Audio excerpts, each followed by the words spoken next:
आज हम बाण भट्ट का जीवन परिचय पढ़ेंगे। बाण भट्ट का जीवन परिचय। बाण भट्ट संस्कृत साहित्य के सर्वश्रेष्ठ गद्य कवि हैं। उनके समय जीवन परिचय तथा रचनाओं आदि के विषय में किसी प्रकार का संदेह नहीं है। इसका कारण है उनके आश्रयदाता हर्षवर्धन का ऐतिहासिक व्यक्तित्व होना, साथ ही उनकी कृतियों में वर्णित घटनाएं तथा अन्य बाह्य साक्ष्य भी उसमें प्रमाणित करते हैं। हर्षचरित के प्रथम उच्छ्वासों और कादम्बरी भूमिका श्लोक 10 से 20 में बाण ने अपनी आत्मकथा और वंश परिचय दिया है। हर्षवर्धन के प्रथम उच्छ्वास में उन्होंने अपने वंश को पौराणिक उत्पत्ति बताई है। इनके वंश प्रवर्तक वत्स सरस्वती के पुत्र सारस्वत के चचेरे भाई बाण के पिता का नाम चित्रभानु तथा माता का नाम राजदेवी था। बचपन में ही उनकी माता का देहांत हो गया और पिता ने उनका लालन पालन किया। 14 वर्ष की आयु में ही उनके पिता का भी स्वर्गवास हो गया। पिता की मृत्यु के बाद शोक संपन्न बाण अपने मित्रों के साथ देशाटन पर निकल पड़े और यायावरी जीवन व्यतीत करने लगे। भ्रमण के दौरान बाण राज दरबारों तथा गुरुकुलों में भी गए। विद्वानों के बीच रहते हुए बाण की प्रकृति बदल गई और वे अपने वात्सल्य वंश के अनुरूप गंभीर स्वभाव के होकर अपनी जन्मभूमि को लौट आए। इनके पूर्वजों का निवास स्थान सोन नदी के पास प्रतिकूट नामक ग्राम था। समय बाण सम्राट हर्ष के सभा पंडित थे, अतः बाण के समय निर्धारण में कोई कठिनाई नहीं है। हर्ष का राज्याभिषेक अक्टूबर 606 ईस्वी में हुआ और उनकी मृत्यु 648 ईस्वी में हुई। ताम्रपत्रों तथा चीनी यात्री हेनसांग के संस्मरणों से ये तिथियां निर्णित हो चुकी हैं। हेनसांगा ने 629 से 645 ईस्वी तक भारत भ्रमण किया था और वह हर्ष के निकट संपर्क में भी आया था, अतः बाण का समय 7वीं शताब्दी ईस्वी का पूर्वार्ध मानना उचित है। 8वीं शताब्दी ईस्वी से लेकर अनेक संस्कृत ग्रंथकारों ने बाण और उनके ग्रंथों का उल्लेख किया है, अतः बाण के समय के विषय में कोई विवाद नहीं है।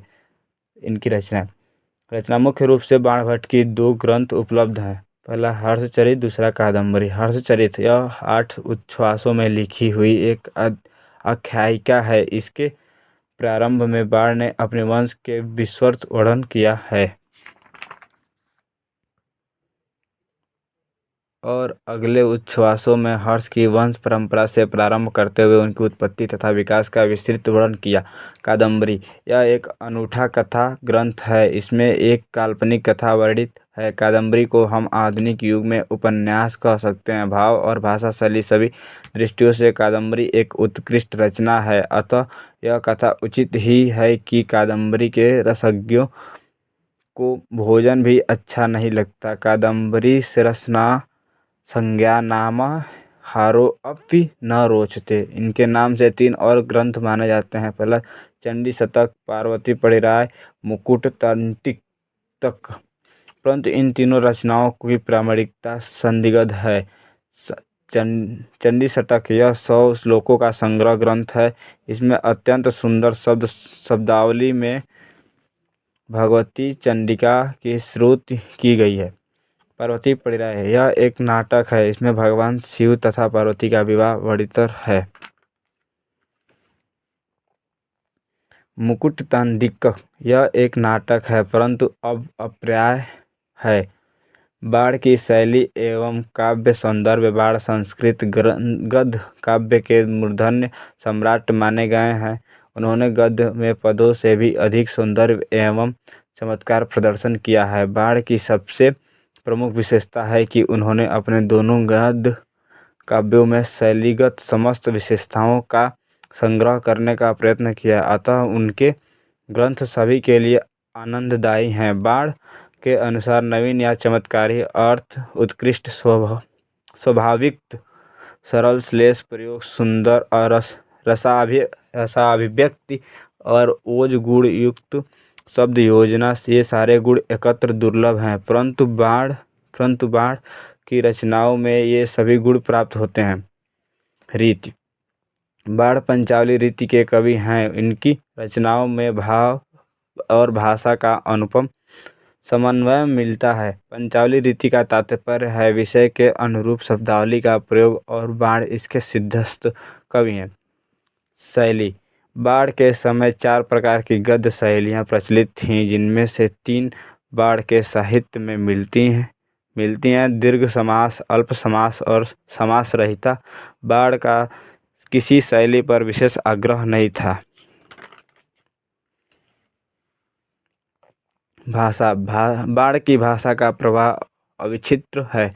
उन्होंने भाव और भाषा का अत्यंत सुंदर समन्वय प्रस्तुत किया है। श्रृंगार रस के वर्णन में कोमलकांत पदावली है और करुण रस को वर्णन में सरल सुबोध पदावली का प्रयोग है। अतएव उनके काव्य में ललित पद विन्यास और रचना शैली अत्यंत आकर्षक प्रतीत होते हैं।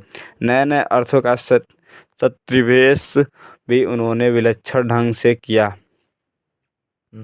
बाण का अच्छे शब्दकोश और पदावली का अविराम स्पंदन काव्य के लिए अपेक्षित समस्त तत्व जो बाण की कृतियों में वर्तमान है, उसे देखकर ही बाणोदित जगतस्मर्व की उक्ति चल पड़ी, जो सार्थक भी है। अलंकार। बाण की रचनाओं में अलंकारों की छठा दर्शनीय है। उन्होंने अलंकारों का प्रयोग समुचित तथा अत्यंत स्वाभाविक रूप में किया है। कहीं भी अलंकारों के कारण भाषा की रमणीयता में व्याघात नहीं उत्पन्न हुआ। बाण के अलंकार प्रयोग के विषय में प्रसिद्ध हैं कि बाण के लंबे लंबे समास आदि पहाड़ी नदी की वेग गतिधारा के समान हैं, तो उनकी श्लिष्ट उपमाएं इंद्रधनुष की छाया भांति उसे रंगीन बना देती है। उनके अनुप्रासों से भाषा में एक विलक्षण स्वर माधुर्य आ गया है। मधुकर कलंग लंकारकृत कालेय कुसुम कुमंडलेषु। उनके श्लेष जूही की माला में पियरे गए चंपक पुष्पों की भांति है। निरंतर श्लेषंगा सुजायो महासत्र जस्म चंबयक कुमैल रीव। बाण की उत्प्रेक्षाओं और उपमाओं से संपूर्ण कथा व्याप्त है। वस्तुतः बाण के चित्रणों का अधिकांश सौंदर्य उनकी उत्प्रेक्षाओं में ही है। बाण के अर्थपत्ति विरोधाभास आदि अलंकारों के प्रयोग में भी बड़े स्वाभाविक बन पड़े हैं। रस।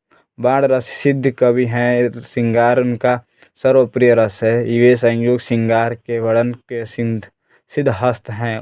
उससे अधिक सफलता विप्रलंभ श्रृंगार के वर्णन में मिली है।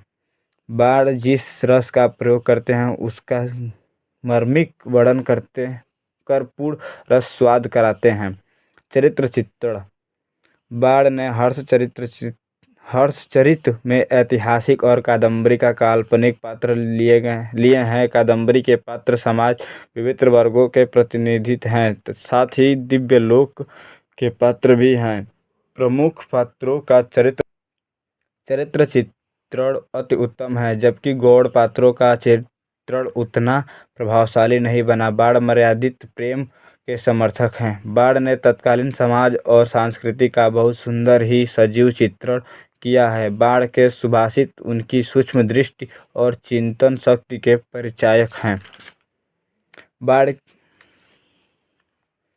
की एक प्रस्तुतियाँ यहाँ दी जा रही हैं। कादंबरी के उत्तर भाव के 7वें श्लोक में कादंबरी का रस भारता के विषय में भूषण भट्ट ने स्वयं कहा है। पहला, कादंबरी रस भरेर समस्त एवं मतो न किवच्द अपि चेतयते जनो एरम मरुचित्रवस्य चिरस्वप्नपदारस भावती जग्नमनोहरति तत् की रूढ़ी नहीं वाणी वाणस्य माधुरस्य।